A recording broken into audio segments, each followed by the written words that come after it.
ఇంకెన్నాళ్ళు రెంటింట్లో ఉంటాం? సొంత ఇంటి కలను నెరవేర్చుకుందాం. Suman TV biggest property expo October 18th, 19th HSCC Novotel Hyderabad. ఇప్పుడే ఫ్రీ ఎంట్రీ కోసం కాల్ చేయండి. ముకుంద జ్యువెలర్స్ సమర్పించు దీపావళి స్పెషల్ ఎపిసోడ్ కి స్వాగతం. అమ్మ, దీపావళి శుభాకాంక్షలు అమ్మా. మీ అందరికీ కూడానమ్మా, మీకు చూసే ప్రేక్షకులకి, ఎవరెవరైతే దీపావళి చూసుకుంటున్నారో వాళ్ళందరికీ శుభాకాంక్షలు. దీపావళి అనగానే చిన్న పెద్ద ఆడ మగాన్ని తేడా లేకుండా చాలా సంతోషంగా జరుపుకునే పండుగ. అవునమ్మా, నిజం చెప్పాలంటే పిల్లలైతే వెయిట్ చేస్తారేమో దీపావళి కోసం ఎప్పుడు వస్తుందా అనేసి. ఈ పండుగ యొక్క విశిష్టత, ఈ రోజు అవలంబించాల్సిన విధి విధానాలు ఒక్కసారి మీ మాటల్లో. దీపావళి అన్న పేరులోనే ఉందమ్మా దీపాల వరుస. ఎన్నో దీపాలు పెట్టుకుంటాం, అది ప్రధానం. అవును. ఎందుకు దీపాలు పెట్టుకుంటాం? దీపం పెట్టుకుంటే వచ్చేదేమిటి? దీపం జ్యోతి పరబ్రహ్మ, దీపం సర్వతమోపహం, దీపేన సాధ్యతే సర్వం, సంధ్యాదీపం నమోస్తుతే, లేక దీపలక్ష్మి నమోస్తుతే. అవును, దీపమే పరబ్రహ్మ స్వరూపం. అందుకే మనం పూజ చేసేటప్పుడు అన్నింటినీ ఏదో ధూపమాఘ్రాపయామి అలాంటి పదాలు వాడతాం. పుష్పాన్ సమర్పయామి అంటాం. దీపం దగ్గరికి వచ్చేప్పుడు దీపారాధన చేస్తాం. ఆరాధన దీపాన్నే ముందుగా మనం పూజిస్తాం. అటువంటి దీపం దేనికి సంకేతం అంటే సర్వతమోపహం, సమస్తమైన చీకట్లను పోగొడుతుంది. సమస్తమైన చీకట్లు అంటే ఏమిటి అంటే, ఈ కంటికి కనపడేటటువంటి వెలుగు లేకపోతే రాత్రిపూట వచ్చే చీకటే కాదు, అజ్ఞానం, ఆ తరువాత అనారోగ్యం, దుఃఖం, బాధ, ఇలాంటి మనం వద్దనుకునేవేవైతే ఉన్నాయో అవన్నీ చీకట్లే. అవును. అటువంటి చీకట్లన్నీ పోగొడుతుంది. ఎట్లా పోగొడుతుంది? ఒక్క దీపం పెడితే, అంటే చేతిలో దీపం కనుక ఉన్నట్టయితే దారి కనపడుతుంది. కనుక మనకు కావలసిన పనులు చేసుకోగలుగుతాం. జ్ఞానం అనే దీపం ఉంటే అజ్ఞానం పోతుంది, కనుక విజ్ఞానం కలుగుతుంది. అవిద్య అనేటటువంటి చీకటిని విద్య అనేటటువంటి దీపం పోగొడుతుంది. అనారోగ్యం అనేటటువంటి చీకటిని ఆరోగ్యం అనే వెలుగు పోగొడుతుంది. కనుక సమస్తమైనటువంటి చీకట్లని పోగొడుతుంది. కనుక దీపం వెలిగించటం అన్నది చాలా ప్రధానమైనది, ముఖ్యమైనటువంటిది, అందరూ సంతోషించేటటువంటిది, తప్పక చేయాల్సింది.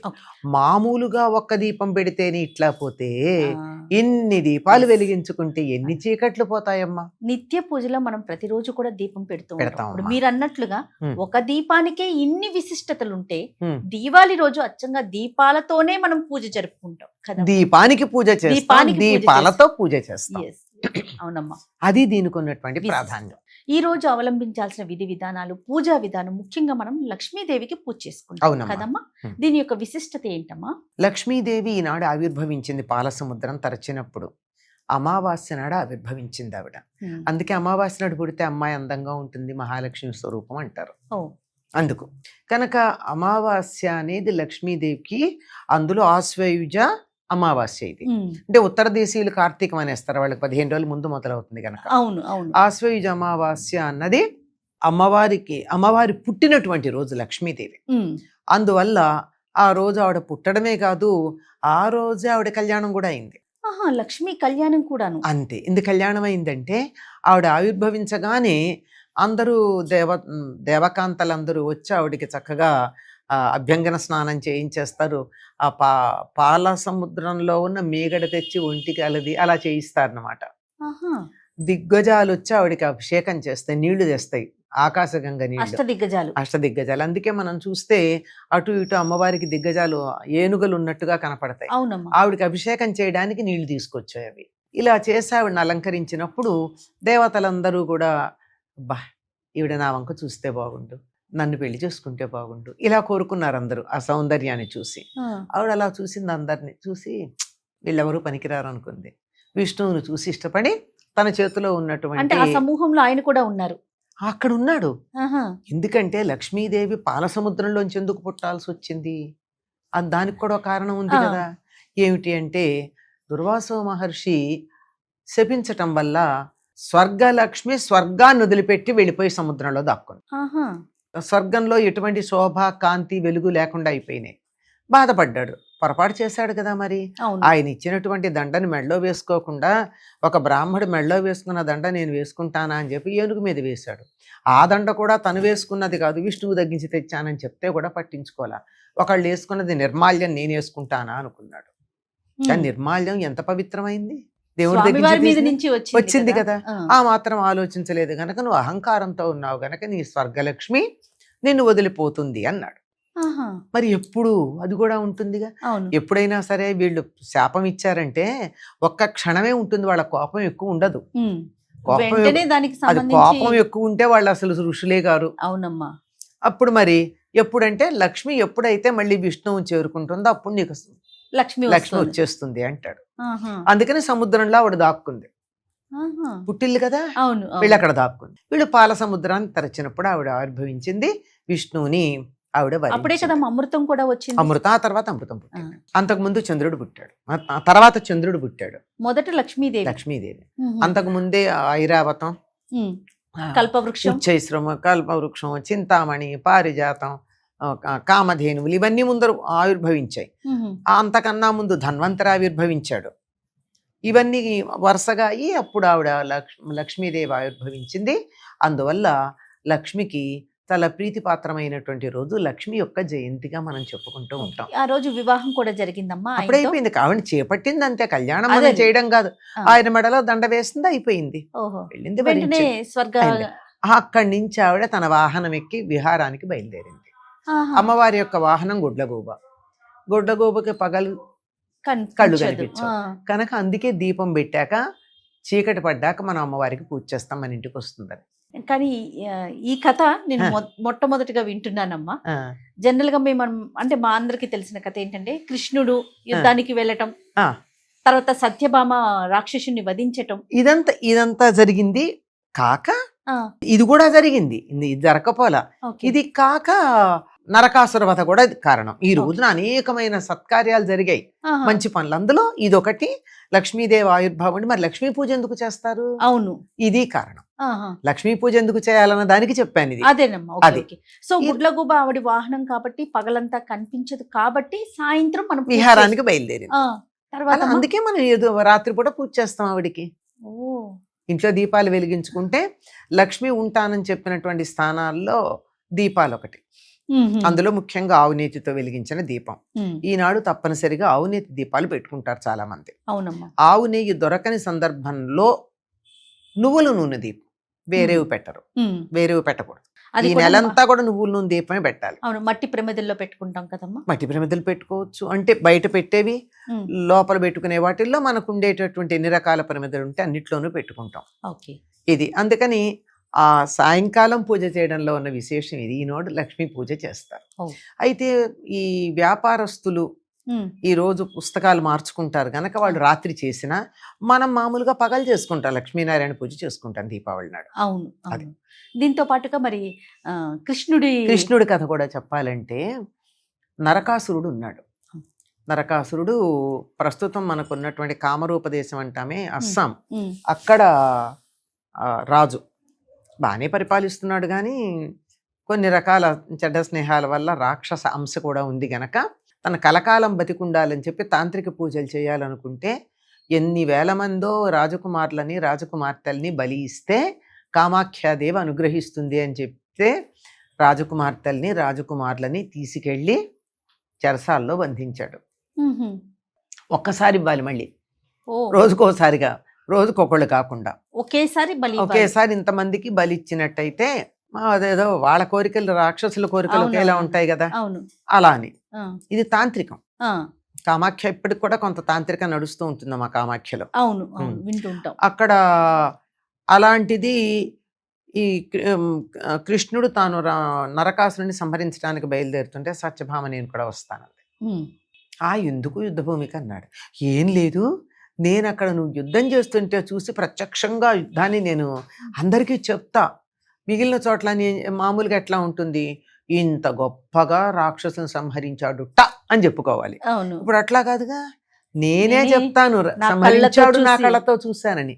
అంటే ఇలాంటి మాటలకి పొంగిపోని మగవాళ్ళు ఉంటారా? అదే కదా. అందులో కృష్ణుడు కూడా లీలా మానుష విగ్రహుడు. సరే బయలుదేరాడు. ఆవిడ కూడా వచ్చింది. ఈయన బయలుదేరంగానే దేవతల కార్యం కదా, అందుకని చెప్పి ఇంద్రుడు గరుత్మంతుడికి చెప్తే గరుత్మంతుడు వచ్చాడు. గరుత్మంతుడిని ఎక్కే వెళ్ళాడు, ముందర మురాసురుని సంహరించాడు. అతడికి 80,000 మంది అనుకుంటా అతడి సైన్యం, వాళ్ళందరినీ సంహరించి లోపలికి వెళ్ళాక అక్కడ నరకుడు వచ్చాడు. నరకుడు బాణం వేసినప్పుడు వచ్చి అది నుదుటున తగిలి కృష్ణుడు కొద్దిగా అలా సొమ్మసిల్లాడు. సొమ్మసిల్లి వెంటనే ఆవిడ కంగారు పడుతున్న ఆవిడతో చెప్తాడు, నువ్వు ఎప్పుడు అంటావు కదా నేను కూడా యుద్ధం చేస్తాను, సరదా పడతావు, తీసుకో విల్లు తీసుకో, యుద్ధం చెయ్యి అన్నాడు. కృష్ణ భగవానుడే ఆదేశించారు, అనుమతించాడు. అటు పక్కన నరకుడి మీద కోపంగా చూస్తోంది, కృష్ణుడి వైపు ప్రేమ చూపిస్తోంది. అంటే 2 రకాలుగా చూడగలగడం అన్నది ఆడవాళ్ళకే చేతనవుతుందండి. ఒకేసారి రెండేమిటి, ఇళ్లలో 10 రకాలుగా చూస్తామ్మా. అవునమ్మా, తప్పదు కదా, తప్పదు. అలా అటు చూస్తోంది ఇటు చూస్తోంది. అలా కొంచెం సేపు వాడిని నిలవరించింది నరకాసురుడిని. నిలవరించిన తర్వాత అప్పుడు కృష్ణుడు తేరుకున్నాడు, తన విల్లు తను తీసుకుని నరకాసురుడిని సంహరించాడు. ఇది జరిగింది ఆశ్వయుజ కృష్ణ చతుర్దశి నాడు. అది జరగంగానే ఇహ మర్నాడు అందరూ సంతోషపడిపోయారు. అందుకని దీపాలు వెలిగించుకున్నారు. అప్పుడు దీపాలు కూడా వెలిగించుకునే వాళ్ళు కాదట. రాక్షసులకి శక్తి రాత్రిపూట ఉంటుంది. రాత్రిపూట వెతికి వెతికి వెతికి ఎక్కడ రాజకుమారులు రాకుమార్తెలు ఉన్నారో వాళ్ళందరినీ పట్టుకుపోయేవాడు. అందుకని తమ ఉనికి తెలియకుండా ఉండడానికి దీపాలు వెలిగించుకోకుండా చీకట్లో మగ్గిపోయారు అందరూ అని ఒక మాట చెప్తారు. అంచేత దీపాలు వెలిగించుకున్నారు. లేదు స్వాగతం పలకడానికి దీపాలు వెలిగించుకున్నారు. ఇప్పుడు కూడా అంతే కదండి, ఎన్నెన్ని వెలిగిస్తాం. ఏదన్నా ఉంటే గబగబా ఇళ్ళంతా దీపాల తోరణాలు కట్టం మనం, అలా వెలిగించుకున్నారు. అంతేకాదండి, వీడు నరకుడు అంటే ఆ నరకం చూపించాడు భూలోకంలో. అందుకని ఆ దీపాలు అమ్మ సంహరించాలి, ఆయనే సంహరించాడు. ఈవిడ కాసేపు యుద్ధం చేసి ఆపింది అంతే. సత్యభామ పక్కన ఉంది, కృష్ణుడే సంహరించాడు. కృష్ణుడు సొమ్మసిల్లినప్పుడు నరకాసురుడితో యుద్ధం చేసింది సత్యభామ. వేణింజొల్లెము పెట్టి సంఘటిత నీవీ బంధయ్యై పాణిం పయ్యద చక్కనొత్తి బయలుదేరుతుంది ఆవిడ. జుట్టు కాస్త జడ వేసుకుందిట. విడబోసుకునే వాళ్ళు కాదుగా ఆ రోజుల్లో. ఆ జడ కాస్త ఎక్కడ అడ్డం వస్తుందో అని ముడి పెట్టేసిందిట.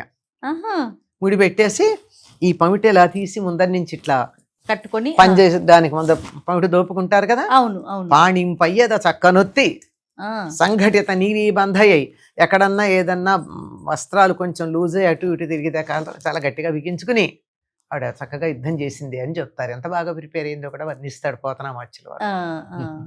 సో ఆ విధంగా ఈ గాథని కూడా మనం చెప్పుకుంటాం దీవాళి రోజు జరిగినది. అయ్యో తప్పనిసరిగా. పైగా ఒక జన్మలో భూదేవి కుమారుడు నరకాసురుడు. భూదేవి కుమారుడు అంటే అప్పుడు జన్మించలా. కృతయుగంలో వరాహ అవతారంలో విష్ణుమూర్తి వచ్చినప్పుడు భూదేవిని ఆయన ఉద్ధరించినప్పుడు ఆవిడ విష్ణుమూర్తిని అడిగింది, నాకు ఒక కుమారుణ్ణి ప్రసాదించమని. కానీ ఆ సమయం సరైంది కాకపోబట్టి అప్పుడు గర్భంలో పడినటువంటి వాడు రాక్షసాంశ కలిగి ఉంటాడు అని చెప్పడం జరిగింది.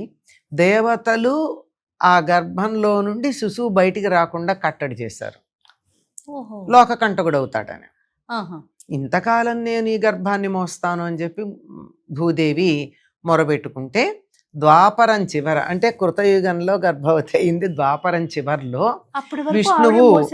విష్ణువు దేవతలకు అభయం ఇచ్చి నేను కట్టడి చేస్తాను మీకెందుకు అని చెప్పి ప్రసవం జరిగిన తర్వాత జనకుడి దగ్గర పెంపకానికి ఇచ్చాడు.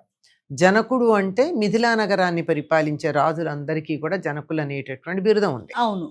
అక్కడ ఇచ్చి వాడు పెద్ద అయిన తర్వాత, యవ్వనం వచ్చిన తర్వాత, పెరిగి పెద్ద అయ్యాక మళ్ళీ భూదేవి చిన్నబుచ్చుకోకూడదు కదా, తన కుమారుడికి ఏం తక్కువైంది అని కామరూప దేశానికి రాజుగా చేసి, నువ్వు బుద్ధిగా ఉండు, బుద్ధిగా ఉన్నంతకాలం నా రక్షణ నీకుంటుంది, లేకపోయినట్టయితే నేను నా చేతుల్లో ఏం లేదు అని చెప్పి కామరూపాన్ని పరిపాలించుకోమని ఇచ్చాడు. తల్లిగా తాను ఏం చెప్పాలో అది చెప్పారు.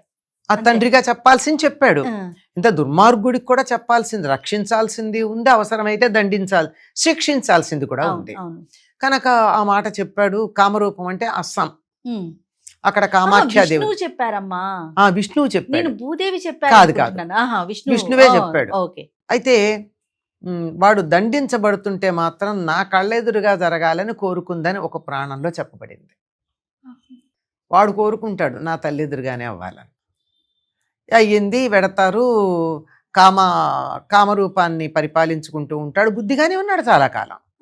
తర్వాత రాక్షస ప్రవృత్తి, ఇతరుల యొక్క ప్రేరణ వల్ల తను కలకాలం జీవించి ఉండాలి అనేటటువంటి కోరికతో తాంత్రికంగా చేయాలనుకుంటే అనేక మంది రాజకుమార్తెలు కన్యలయ్యి ఉండాలి. పైగా వాళ్ళందరినీ ఒక్కసారిగా బలివ్వాలి అంటే వీడు సేకరించుకొచ్చి దాచిపెడుతూ ఉన్నాడు.